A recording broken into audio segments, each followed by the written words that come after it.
아이들, 자, 오늘은 제7강 유목민족의 성장과 국제관계의 다원화라고 하는 단어를 보도록 하겠습니다. 자, 오늘 내용은 시기상으로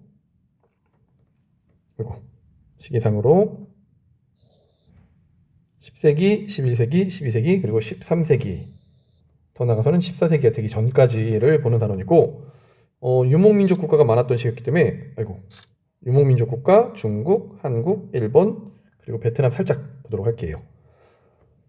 자, 먼저 중국을 보면 중국은 7세기부터 10세기가 당이라는 시대였는데, 당나라는 여러 가지 반란이 있었지만 8세기에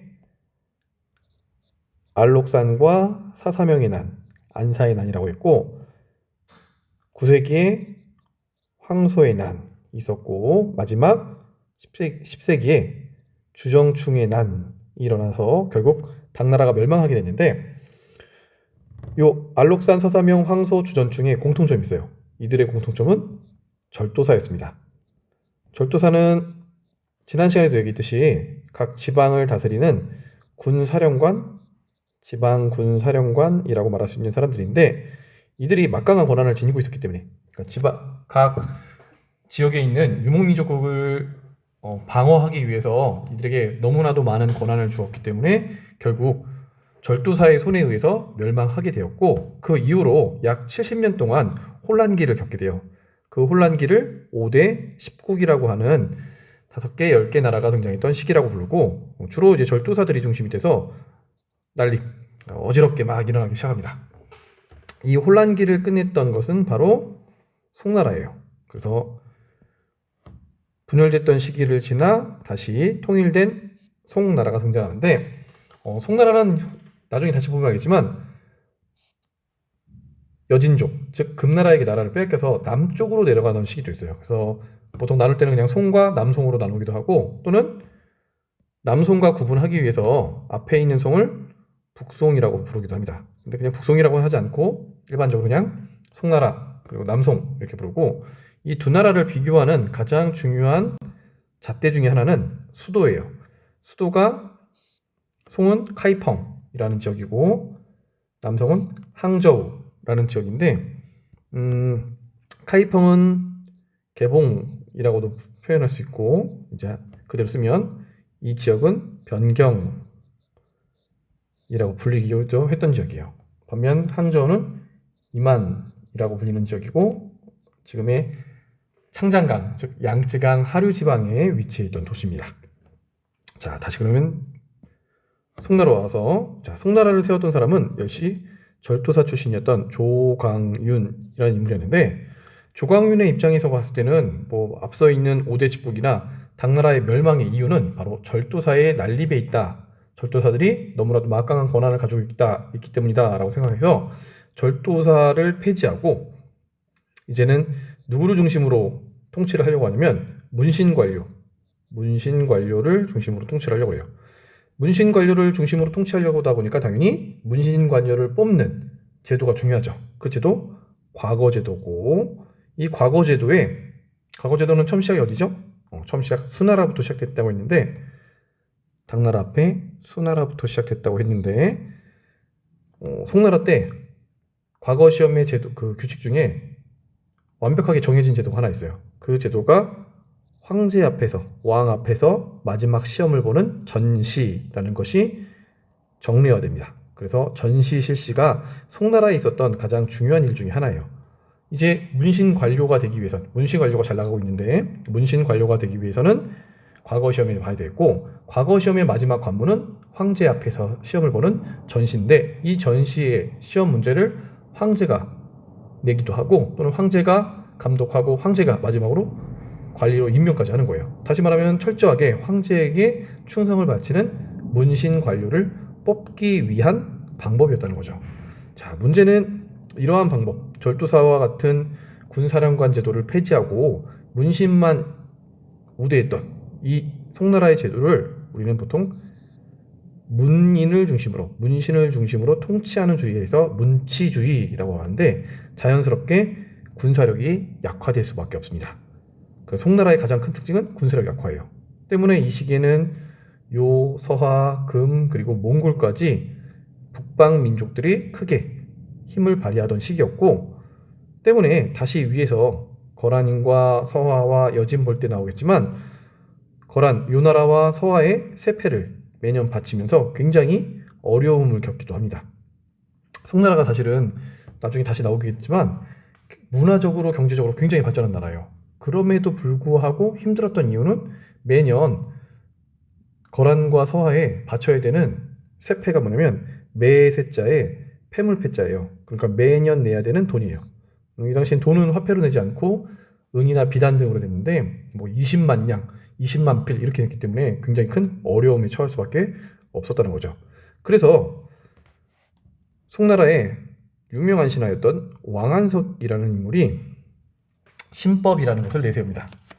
신법이라는 것은 당시 송나라의 제도를 변화하자라고 해서 만들어진 체제였고, 이와 관련해서는 우리가 학습을 했었죠. 어디서 나왔죠? 지금 다른 자료를 찾고 있는데, 수업 시간에도 했었는데,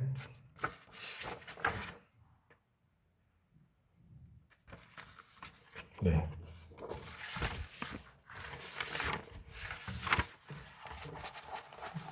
학습하는 교과서로는 지금 못 찾고 있습니다.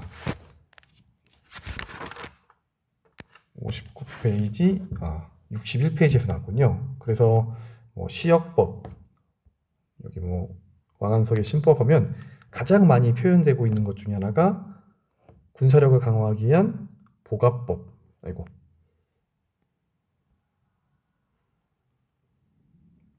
보갑법,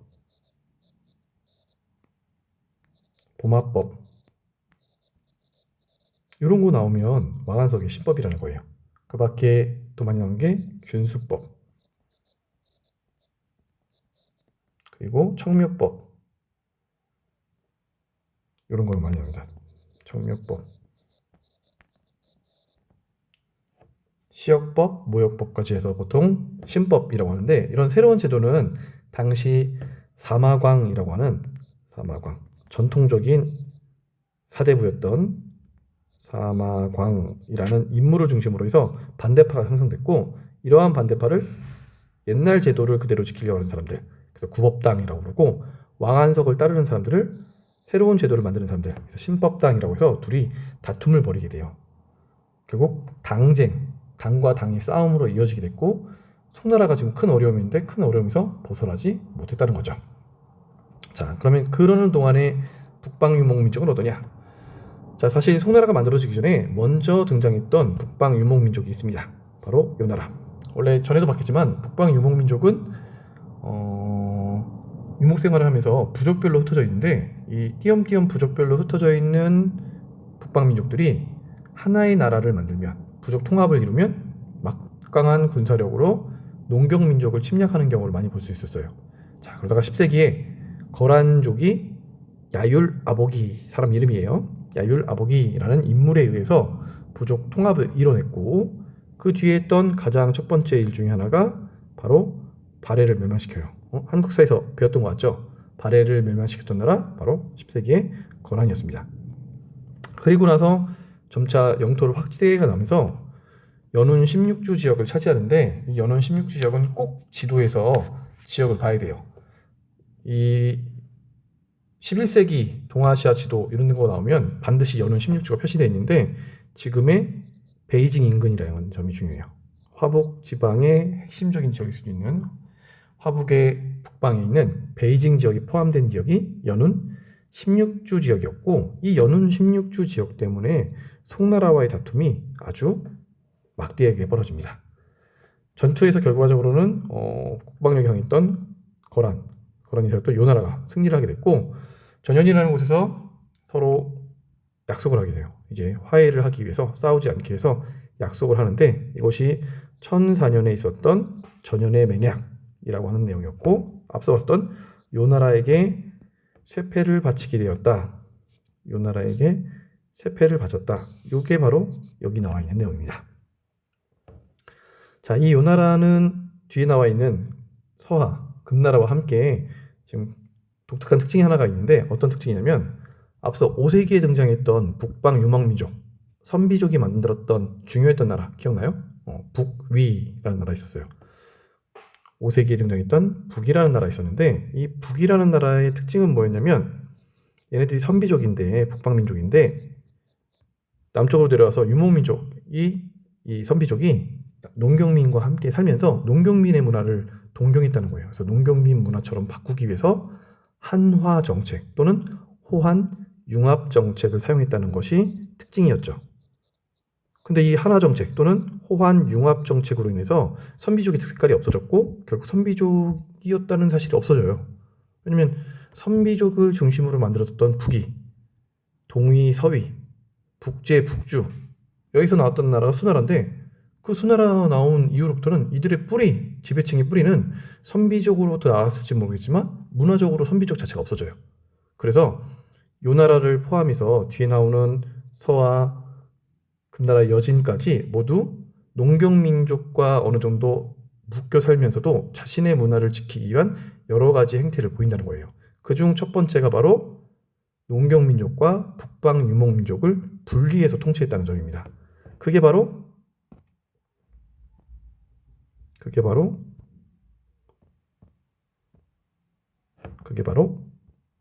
북면관, 남면관이에요.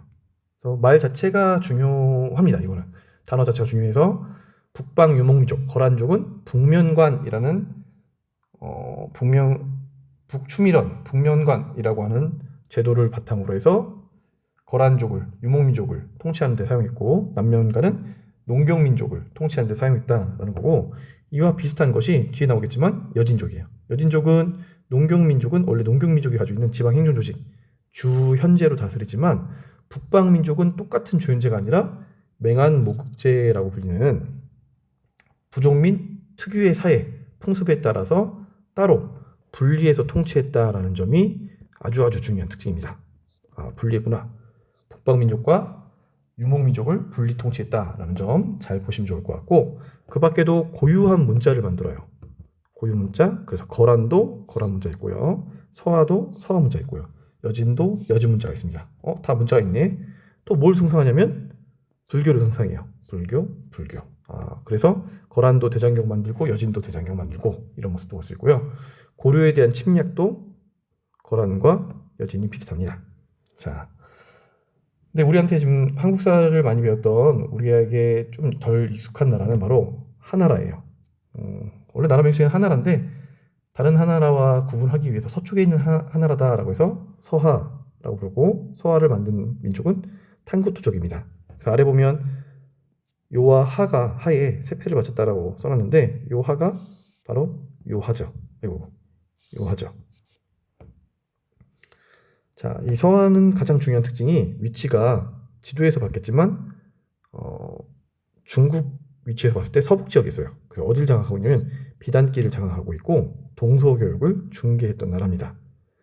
자연스럽게 나라가 커지면서 송나라와 충돌할 수밖에 없었고 그 충돌 끝에 송나라에게 승리하면서 송나라로부터 매년 세패를 받았다는 거죠. 그래서 요 나라 하나라에게 세패를 바쳤다라고 하는 앞서 나왔던 요 내용이 바로 각각 여기 있는 겁니다. 잘 보시면 좋겠고 이제 세 번째 여진족이 만들었던 금나라를 볼 텐데 자, 금나라는 우선 여진족은 아구타라는 인물에 의해서 부족 통합이 일어나요. 그럼 이제 헷갈리지 말아야 될 사람이 바로 거란족의 야유라보기, 여진족의 아구타가 있고 당시 송나라의 가장 큰 걱정은 매년 세패를 바치는데 거기다 더해서 연운 16주 지역 아까 봤잖아요. 여기 연운 16주 지역이 지금 거란족에게 넘어가 있다는 사실도 너무 큰 불만이었어요. 그래서 송나라는 금나라와 연합하기로 약속을 합니다. 우리 함께 지금 공동의 적인 요 나라를 멸망시키자라고 송나라와 연합을 해서 결국 멸망을 시켜요. 금나라의 군사력이 그만큼 강성했다는 거죠. 그리고 나서 이제 약속은 뭐였냐면 매년 요나라 거란족에게 바치던 세패를 여진족에게 주고 연운 16주 지역은 송나라가 갖겠다라는 약속이었는데 그 약속을 송나라가 지키지 않아요. 그러자 금나라가 송나라를 침략했다는 거죠. 그 결과 군사력이 강성했던 금나라를 막아내지 못하고 송나라, 북송이 멸망을 합니다. 바로 카이펑의 수도를 두고 있던 원래 북송이 멸망하고 남아있는 왕실 사람들을 데리고 가서 만들었던 나라가 바로 남송이에요. 화북 지역을 점령했구나. 그래서 어디가 점령되냐면 베이징 지역이 여진족에게 점령됩니다. 그리고 나서 한국사에서 다시 나오겠지만 고려도 복속을 시켜요. 그래서 고려 굴복시키고 서화도 군사력 면에서 금나라에 있기 때문에 서화도 금나라에게 군신관계를 맺습니다. 그래서 금나라는 송나라 멸망시켰고 서화에게 군신관계, 고려에게 군신관계를 맺게 되는 나라다라는 것을 함께 볼 수 있습니다. 자, 그럼 같이 연결하기 위해서 이제 한국을 봐야 되는데 한국 보기 전에 송나라의 대외 교육이라고 해서 교육품과 교육과 물품들을 좀 써놨어요. 그래서 송나라에 교육했던 나라는 요, 금, 고려, 그리고 베트남, 대월. 월이 베트남을 상징한다고 했죠. 베트남어 그대로 읽으면 비엣. 대월이면 다이비엣. 남월 하면 남비엣. 월남 하면 비엔남 이렇게 본다고 했죠. 그리고 일본 등과도 교육을 했고 주로 교육 물품은 서적, 비단, 말, 인삼 등을 수입했는데 여기서 좀 눈여겨봐야 될 것 중에 하나가 뭐냐면 요거예요. 당시 송나라가 굉장히 발달했던 나라라서 조선술과 나침판 등 기술이 발달했고 광저우와 항저우 등에 시박사가 설치돼서 교육도 많이 일어났던 나라입니다. 경제적으로 굉장히 왕성한 활동을 했던 나라예요. 이만큼 왕성한 활동을 했기 때문에 매년 거란과 서화, 나중에는 여진에게도 세패를 바치면서도 국가가 운영될 수 있었던 이유라고 말할 수 있을 것 같아요. 자, 그러면 이제 고려를 보면 고려는 한국사를 봤던 내용이라서 많이 알고 있을 거라고 생각합니다. 앞에 있는 거란과 연결되죠. 자, 고려 만들어진 다음에 뭐 고려랑 거란과 친하게 지내려고 했는데 그러지 않자 1차, 2차, 3차 침략을 해 들어오죠. 1차, 2차, 3차 침략을 해 들어왔고 이 중에 우리가 좀 기억해야 될 거 서희의 외교 단판은 꼭 기억하면 좋을 것 같죠. 서희가 국방력으로는 도저히 거란의 상대가 안 되는데 외교적으로 만나서 이야기를 한 거죠. 그래서 결판을 친 겁니다. 외교 단판을 했고 그 결과 원래 고려 땅이 아니었던 압록강 남쪽에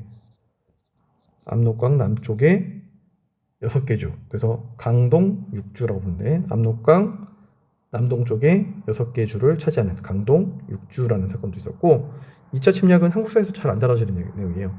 양규가 2차 침략 때 큰 활약을 했다라는 내용 나오고 마지막 3차 침략 때는 강갑찬이 기주 대첩을 했다 이런 내용 나옵니다. 그리고 향후에 또 다른 북방 민족의 침입을 막기 위해서 천리장성을 쌓았다 이런 내용까지 한국사에 나와요. 근데 동아시아에서는 하나 더 봐야 될 게 뭐냐면 한국사에서 잘 얘기하지 않는 부분, 어떻게 보면 우리로선 뼈아픈 일. 요 나라가 강하다는 것을 우리가 인정하고 요 나라에게 조공을 바칩니다. 그러니까 이제 송나라도 세패를 바쳤고 고려도 세패, 조공을 바쳤다는 거죠. 그런 관계로 11세기, 12세기까지 평화롭게 지내다가 12세기가 되면 여진족이 아구타에 의해서 통합되기 시작했고 그래서 고려랑 군사적 마찰이 생겼는데 그 군사적 마찰 때 활약했던 인물이 바로 윤관이 만든 군대 별무반의 특징 기마병을 상대하기 위해서 별기군 항마군 별기군이래 별기군 아니냐요? 기마병을 상대하기 위한 군대를 만들었다는 것이 특징이었었고 그래서 별기군 얘기는 왜 나왔냐면 근대화되면서 나중에 신식 군대로 만들어진 군대가 별기군이라서 이름이 헷갈리기 쉬우니까 이름 헷갈리지 말라고 한번 기억하시면 좋을 것 같아요. 고려 시대는 별무반, 개항기 때는 별기군이었고 이때 획득한 땅이 동북구성이라는 땅인데 사실 위치는 정확하지 않아요. 아마도 한반도 동북 쪽에 있는 지역의 9개 성이라고 보고 있는데 위치는 천리장성 바로 밖이다 라고 주장하는 학자도 있고, 아니면 더 나아가서 함경북도 만주 지역까지 넘어간다 라고 말하는 사람도 있어요. 어쨌든 이 동북구성은 1년 만에 여진족이 돌려달라고 했기 때문에 돌려줍니다. 하지만 여진족이 바로 금나라가 됐던 거고, 금나라가 되면서 남성도 멸망시키기 전에 이 금나라가 요구했던 거죠. 우리가 이제 강성하니까 군신 관계를 맺자라고 했는데, 당시 고려의 집권자였던 이자겸이 이것을 수용하면서 여진족과 조공과 책봉 관계로 넘어간다는 거죠. 군신 관계. 당시 한국 사회에서 볼 때는 이자겸 역시 나쁜 놈이다, 자기의 권력을 지키기 위해서 군신 관계를 받아들였구나라고 할 수도 있지만, 당시 시대 상황을 보면 고려가 여진의 요구 조건을 안 들어주기 좀 어렵지 않았을까라고도 볼 수 있는 부분입니다. 자, 그러면서 아래에 있는 일본과 베트남 다시 잠깐만 좀만 더 대기하고, 자, 그러던 와중에 13세기에 북방민족의 끝판왕이 등장합니다. 바로 그 끝판왕의 명칭은 모두가 알고 있는 세계에서 가장 빠른 시기 안에 대제국을 건설했던 몽골이었고, 13세기부터 14세기 정도까지 머물렀던 국가라고 볼 수가 있는데, 이 당시 몽골 제국을 처음 만든 인물은 테무친, 향후에 그들이 칭기즈칸이라고 부르는 인물이었고, 가장 눈여겨볼 것은 이제 칭기즈칸의 몽골은 앞선 여진이 맹한목제, 거란이 북면관 남면관 이런 제도가 있었다면, 기본적으로 유목민족이기 때문에 유목민족 특유의 행정 조직이 있어요. 바로 10개 가구, 100개 가구, 그래서 10의 단위로 인해서 행정 조직을 만드는 건데, 10개 가구, 100개 가구를 중심으로 해서 10개가 아니라 1000개 가구, 호자가 집호자거든요.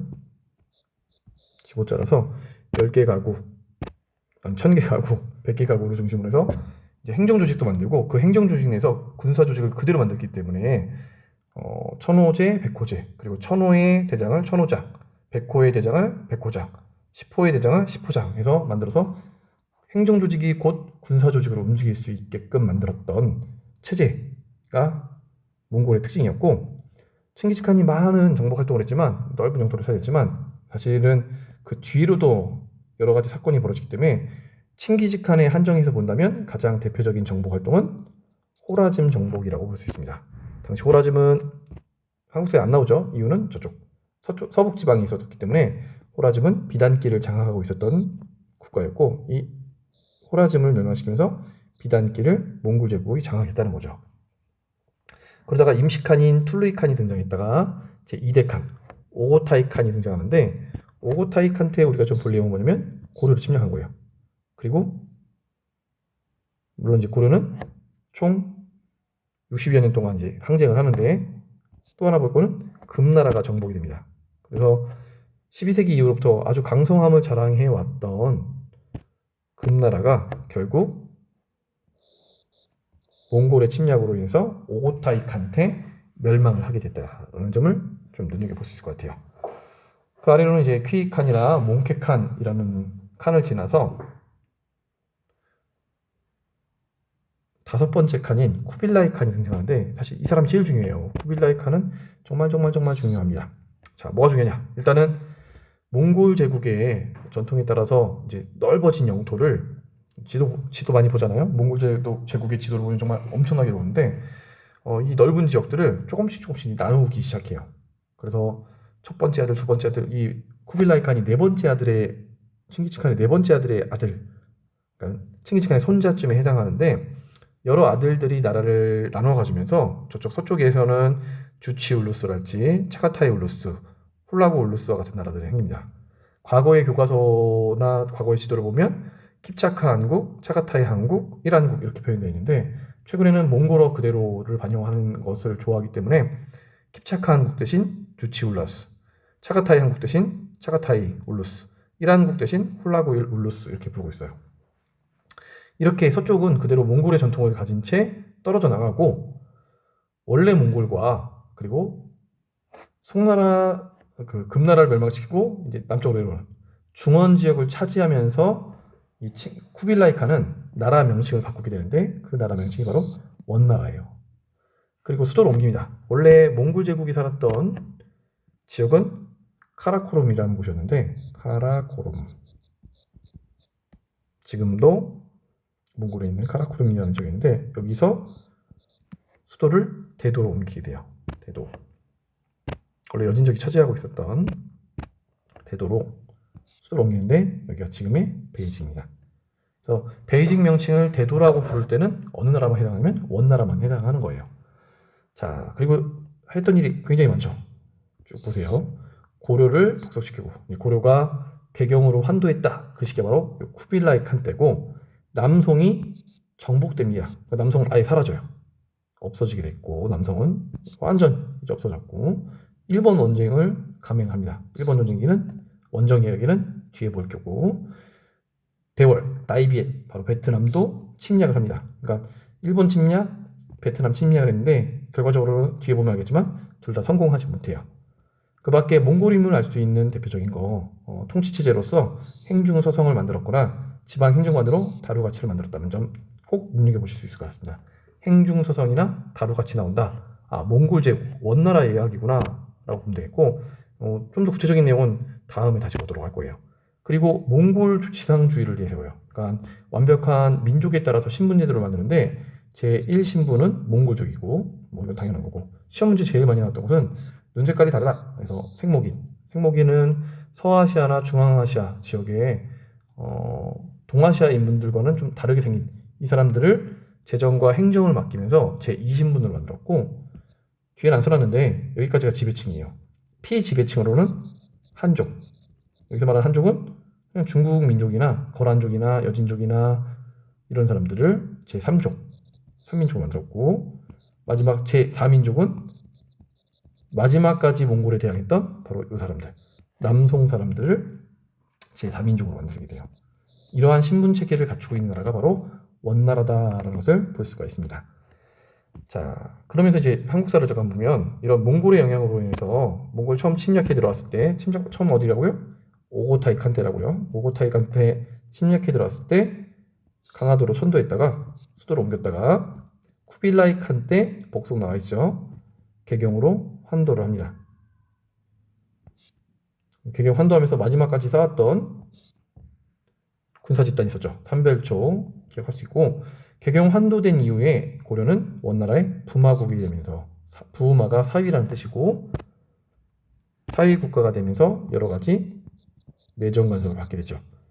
그러면서 이 당시 등장했던 이제 한국사의 내용을 좀 생각해 보면 왕들의 이름은 이제 격화돼서 충모시기 왕이라는 식으로 이름이 붙은 왕들 전부 다 원나라 간섭기 때 왕이었고 원나라 간섭으로 벗어나려고 했던 그 사람 바로 공민왕 때부터 충이 떨어져가 있는 것을 볼 수가 있다는 거죠. 또 한편으로는 몽골족의 지배를 받으면서 민족의식이 강화되면서 나타났던 대표적인 두 가지 책이 있어요. 하나는 삼국유사라는 책이고 또 하나는 재앙옹기라는 책이에요. 재앙옹기에서 다루고 있는 것은 여기서 다루고 있는 대표적인 인물은 단군이죠. 그래서 단군을 시조로 삼아서 뭔가 민족의식을 고취하는 내용들을 우리가 볼 수 있다는 점입니다. 자, 그래서 북방 유목민족과 중국 한국 이야기를 마쳤고 일본 이야기라면 일본은 8세기부터 12세기까지 헤이안 시대인데 좀 이렇게 떨어져서 얘기하는 이유가 여기 지금 가장 중요한 이 시기의 내용은 거란족,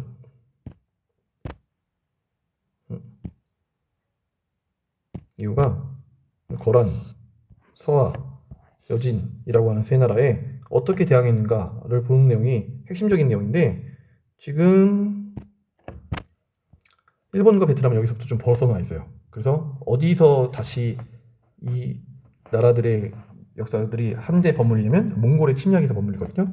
그 전까지를 잠깐 보면 일본은 지금의 교토 지방에 헤이안쿄라고 하는 것을 만들고 나라가 지속되죠. 그때가 8세기부터 12세기까지였고 이때를 헤이안 시대라고 부르는데 이 당시에는 실제 일본의 왕 덴노라고 부르잖아요. 그들 말로 천황, 그들 말로 덴노 또는 한자 그대로 보면 천황이라고 그들이 부르고 있는데 덴노가 다 쓸 수 있는 국어가 아니에요.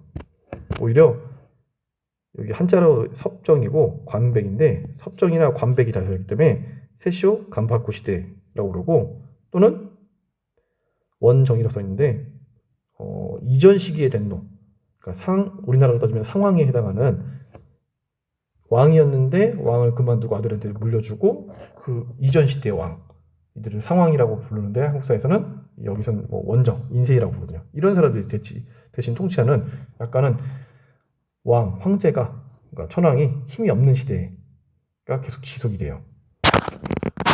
이 해안 시대에 나타났던 가장 큰 특징 중에 하나는 뭐냐면 기존에는 대부분 국가의 영토가 국유지였거든요. 그걸 공령이라고 불렀는데 점진적으로 뭐가 많아지는 시기냐면 사유지가 많아지는 시기예요. 사유지를 장원이라고 부르는데 그래서 이 당시 토지제도의 특징이 장원공령제라고 불러요. 너무 복잡하게 들어가지 말고 그냥 장원공령이라는 말 자체가 나오면 해안 시대겠구나 라고 생각하면 되겠고, 이렇게 사유지가 많아지면서 특정한 인물들이 막대한 사유지를 소유하게 됐고 이 막대한 소유지를 가지고 있는 귀족을 대신해서 이제 소작농들이 열심히 농사를 짓니다. 그런데 이 소농들이 많다 보니까 이들을 관리하는 유력 농민층이 등장해요. 그래서 예전 동아시아사 문제에서는 가끔 나왔던 계층이 묘슈예요. 묘슈라는 명칭이 뜨면 바로 해안시대 후기라는 걸 볼 수 있거든요. 그래서 묘슈 해안시대 후기 예전에 많이 나왔는데 최근에는 많이 나오는지 잘 모르겠네요. 어쨌든 묘슈 한번 명칭 잘 보시고 이 당시 사유지가 증가하면서 사유지를 관리하기 위한 묘슈가 등장했고 이 묘슈가 하는 일은 뭐냐면 소농, 굉장히 미약한 농민들로부터 매년 내는 곡물이거든요. 매년 땅값을 얻어가지고 장원 영주를 일본에선 다이묘라고 부르는데 다이묘에게 납부하는 역할을 하게 됩니다. 그러니까 다이묘들이 이제 각 지역에서 이제 커지기 시작하는 거죠. 그리고 이런 귀족들, 영주들이 힘이 커지다 보니까 자꾸 누구에게 의지를 하냐면 군사력에 의지를 하려고 해요. 무사를 고용하고 해안시대 후기에 되면 무사의 힘이 점차적으로 세지는데 그 무사 중에 우리 전에 봤었죠. 덴노로부터 동쪽을 정복하라 라고 임명을 받았던 장군, 그 장군 정의 대장군인데 그냥 장군은 일본말로 쇼군이라고 부른다고 썼어요. 그 쇼군이었던 미나모토노 요리토노모라는 인물에 의해서 가마쿠라라는 지역에 막부가 생깁니다. 가마쿠라는 지금의 도쿄 남쪽에 있어요. 도쿄 남쪽. 그러니까 일본이 규슈 있고 시코쿠 있고 혼슈가 이렇게 있으면 일본 교토는 여기, 교토가 여기 있잖아요. 우리 수업 처음 시작할 때 지역을 다 보여줬죠. 교토 여기 있고 도쿄는 여기 있잖아요. 그러니까 이름만 봐도 알 수 있는 거예요. 교토는 경도예요. 수도 도시. 1000년 동안 수도로 썼기 때문에 교토고, 도쿄는 동경이에요. 동쪽에 있는 수도예요. 동쪽이잖아요. 나중에 나오게 될 무로마치 막부의 헤이아는 교토의 다른 이름이고, 무로마치 막부 나중에 나올 텐데 무로마치가 교토의 한 거리예요. 그러니까 교토에 있는 거죠. 여기 무로마치 같이 있고, 지금 처음 등장했던 가마쿠라라는 지역은 도쿄 남쪽에 있는 도시입니다. 가마쿠라예요. 그래서 미나모토노 요리토모에 의해서 가마쿠라 막부가 만들어졌다라고 우리가 이전에 배웠어요.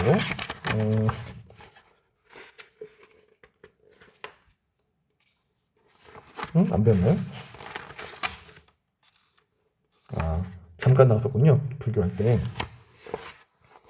이 내용은 다음 강의 때 다시 좀 더 자세히 볼게요. 미나모토노 요리토모가 정의대 장군, 쇼군으로서 임명받으면서 나타났고, 이때부터 이제 막부 정권, 무사 정권이 시작되는데, 무사 정권이 계속 잘 나가진 않아요. 바로 12세기 말에 만들어졌는데 13세기에 몽골의 침입이 있었잖아요. 일본 원정. 그래서 침략이 들어옵니다. 이때 몽골이 혼자 들어오지 않고 고려와 연합군을 만들죠. 여몽 연합군을 만들었고, 2차례 걸쳐서 파병을 했는데 2차례 모두 태풍이 불어서 실패했다. 그래서 이 태풍에 일본은 신풍이라 부른다 라고 얘기를 했죠. 이렇게. 신풍은 가미가제라고 부른다고요.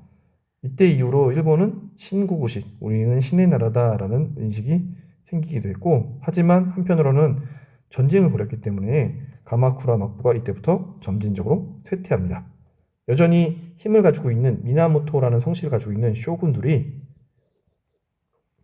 교토에 있는 덴노를 억압할 정도의 큰 힘을 발휘하고 있지만 점차적으로 요 미나모토의 쇼군 가마쿠라 막부가 힘이 쇠퇴하면서 이제 14세기에 무로마치 막부로 연결이 될 거예요. 자, 한편 베트남의 경우에는 계속적으로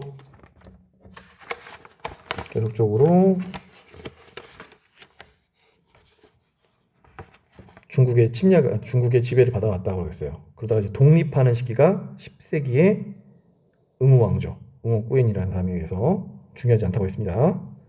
그러다가 딘보린에서 딘왕조, 역시 중요하지 않아요. 그러다가 레오나에서 레왕조, 별로 중요하지 않다라고 했고, 지지난 시간에 유교할 때 얘기했는데 조금 과거에 많이 나왔던 게, 지금은 이제 전근대사의 베트남 잘 나오지 않기 때문에 볼 필요는 없지만 뭐 이런 거 이미 우리가 언제 봤냐면 제5강 하면서 율령과 유교에 기초한 통치체제 하면서 나왔던 5강의 내용이에요. 유교의 영향이 들어오는구나. 그래서 11세기부터 13세기에 있었던 리왕조, 10세기부터 13세기면 우리나라 고려, 중국의 송나라가 있던 시기에는 이렇게 율령이 반포되고 수도는 탕몽 쓰고 문묘는 공자의 무덤이라고 했고, 국자가 만들어지고 과거제 실시됐고, 남쪽으로 참파라는 곳을 공격했다.